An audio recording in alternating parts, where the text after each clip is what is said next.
itabi na lang po muna ulit to, ha? Sige po, ma'am. Ako na pong bala sa inyo mamaya. Sige po. Salamat po. Criminal law reviewer. Pwede mong isama sa mga binibenta mo. Thank you, ha? Sige. Kuya, kayo na pong bala, ha? Opo, ma'am. Salamat po. Nice shoe.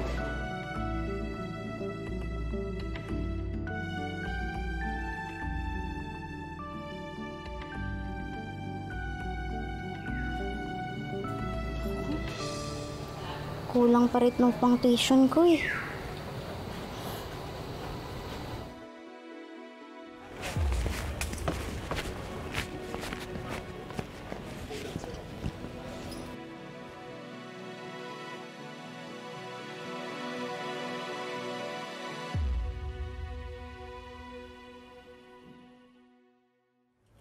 Chang, makikiusap po sana ako kung pwede next month na lang po kung magbigay. Eh, ang dami ko pa po kasing bayarin sa school, eh. Baka po hindi ako makapag-take ng final exam pag di ko nabayaran yun. Hindi naman po kasi ako full scholar. Ang sabi mo nung isang buwan, ngayong buwan, nangako ka, di ba? Nangako ka. Eh, pero Chang,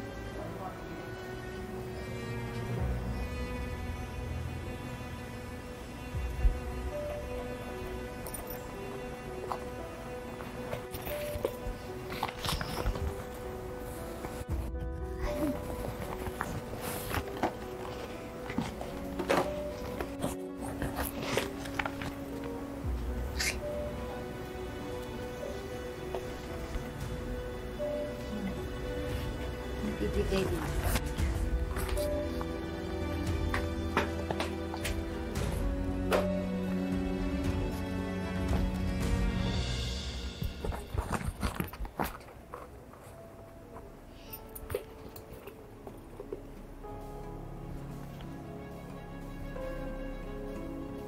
Regine.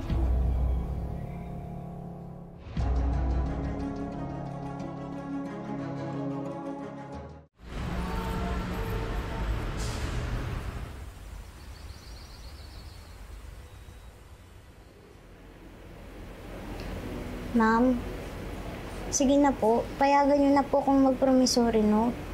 I'm sorry, Miss Matias, pero hindi talaga pinapayagan to pag final exam ng senior year. Pasensya na.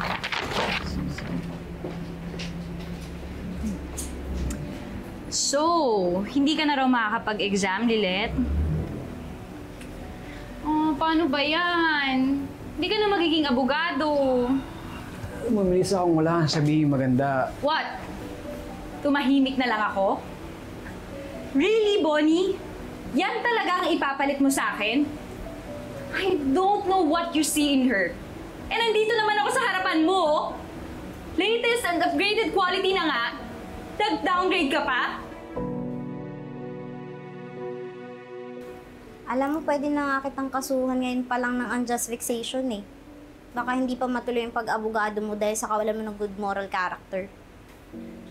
Bakit? Makapag-finals ka ba? Ha? Tama na, Melissa. Tama na.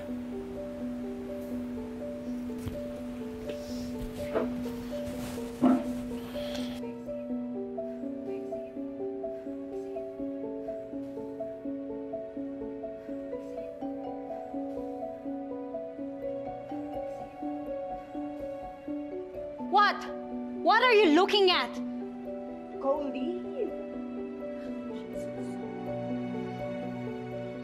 I don't know when, where, or how. Pero may oras ka rin sa akin, Lilith. Yan po yung news tungkol sa Divina Hospital. Balitang tatanggalin nila mga giant risk kahit na nagtrabaho sa kanila for 15 years para palitan ng isang agency. Epekto po ng privatization ng hospital. Wala pa naman nagpa-file ng case pero sinisilip po natin to dahil may natanggap tayong anonymous na nag-tip tungkol dito. Mukhang tatanggalin sila sa isang ospital, ma'am. Thank you, Anjo.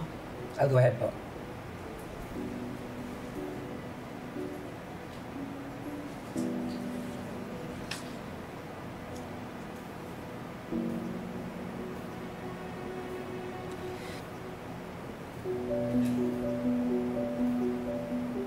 Glenda Ginoo.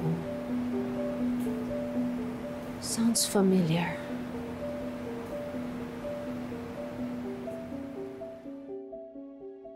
Salamat anak ha, tinalaw mo ko.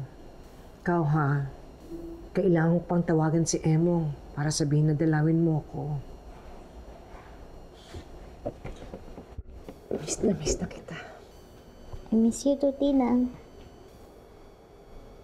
Anak, may problema ba? Bakit malungkot ka? Nawala ko po yung keychain ko eh. Ha? Hayaan mo. Makikita mo din yun. Kita mo, isang umaga, bigla na lang yung susunod mo. Makikita mo rin. Okay na po yung Tinang. Nanay ko nga, hindi ako hinahanap eh. Wala na po lahat. Huwag lang ikaw. Ikaw ha? Nambola ka pa. Eh, saan naman ako pupunta? Anak, kumusta nga pala yung final exams mo, ha? Okay naman po. Kayo po, kamusta kayo dito?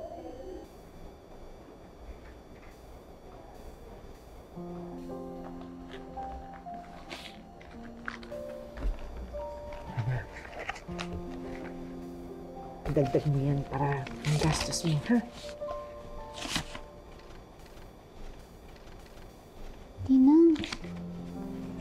Sabi kasi sa akin ni Emo, gusto ko raw niya sanang bigyan ng pera. Kaso, sabi naman daw ni Lani, kapo sila sa pera. Nung kayo na po yung nandito sa loob, kayo pa yung nagbibigay ng pera sa akin. Akala mo ba? Ako lang yung nagbibigay sa'yo ng tulong?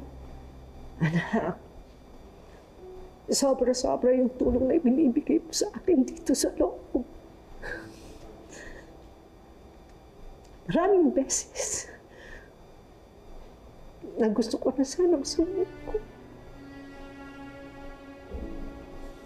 Pero hindi ko ginagawa. Dahil sa'yo. Dahil ikaw ang nagbibigay sa akin ng pag-asa. Dahil gusto kita ulit